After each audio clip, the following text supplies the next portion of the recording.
문 대통령이 보완 지시를 내리면서 정부의 금융세제 개편안은 수정이 불가피해졌습니다. 계속해서 어떤 방안들이 검토되고 있는지 오인석 기자가 설명해 드립니다.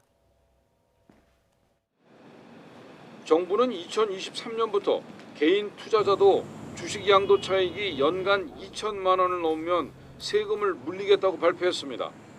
대신 증권 거래세는 단계적으로 낮춰 세 부담을 줄이겠다고 밝혔습니다. 결과적으로 주식 투자자의 상위 5%만 과세되고 대부분의 소액 투자자는 증권거래세 인하로 오히려 세 부담이 경감될 전망입니다.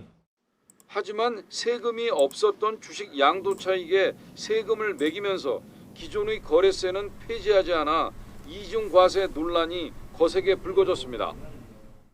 양도세가 전 투자자한테 확산되는 속에서 거래세가 폐지가 되지 않고 일부 세율만 인하해서 양도세랑 함께 부과를 한다 그러면 당연히 투자자들 입장에서는 이것은 이중과세다 이런 불만은 나올 수밖에 없는 상황이라고 생각합니다. 2022년부터 간접 주식 투자인 펀드 투자에 전액 과세하는 방침도 역차별 논란이 제기됐습니다. 문 대통령은 개인 투자자의 의욕을 꺾는 세제 개편은 안 된다며 보완을 지시했고 정부는 막판 수정 작업을 벌이고 있습니다. 우선 주식 양도 차익 기본공제 상한선인 2천만 원의 범위를 확대하는 방안이 검토되고 있는 것으로 알려졌습니다.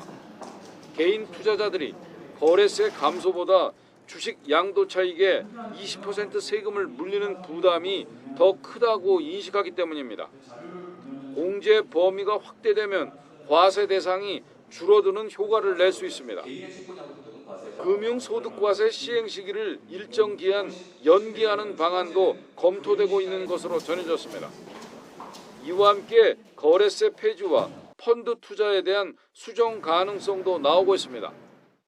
장기적인 증권거래세 폐지 로드맵이 포함될 가능성이 높아진 것 같고요. 그다음에 펀드 세제에 대해서 기본 공제에 포함시켜주는 방향으로 개선될 가능성이 높아 보입니다. 하지만 정부는 단기 매매 차익을 통제하고 외국인에 대한 과세가 불가능해진다는 점에서 거래세 폐지에 신중한 입장입니다.